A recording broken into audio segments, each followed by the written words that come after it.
Ku 20 janari është ana tjetër e medaljes, ajo e drejtësisë së vonuar. Me përgjegjësit kryesor të tragjedisë që mezi u thirrën për t'u pyetur për herë të parë muajt e fundit, pas thuajse 15 vjetësh se 15 vjet bëhen sot. Unë e kam ditur dhe e kam thënë, është në shumë kronika apo intervista, që në kryetherës se 20 janari si një krim shtetëror hyn tek ajo kategori krimesh për cilat historia na mëson se drejtësia vonon shumë.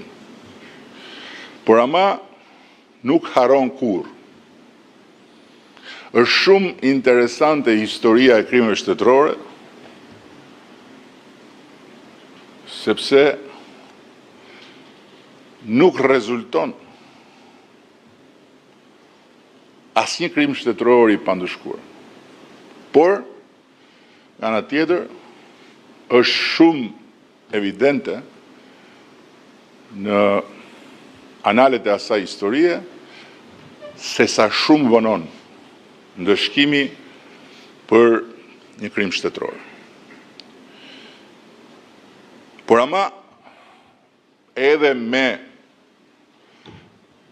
orvatjen për të gjetur ngushëllim tek historia e botës demokratike ndaj krimeve shtetërore, nuk e kam menduar, them të vërtetën, që reforma në drejtësi, për cilën 20 janari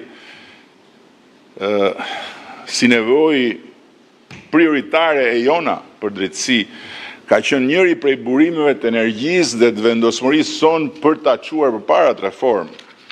Dhe pastaj strukturat e reja speciale, krejtësisht të pavarura që u krijuan në kuadrin e reformës drejtësi, nuk do të ngrinin, e pa imagjinueshme për mua, asnjë akuzë të vërtet për 20 janarin, as pas 15 vjetësh nga vrasjet mizore në bulevardin kryesor të Shqipërisë. Fatkeqësisht, për vite me radhë, edhe vetë SPAK-u bëri sikur kjo çështje nuk ekziston. Pavarësisht se bëhet fjalë për krye çështjen mes çështjeve të lidhura me abuzimet e pushtetit politik në Shqipëri, të cilat SPAK-u merret drejt për drejt. Ndërkohë që kur i është dashur, ka hetuar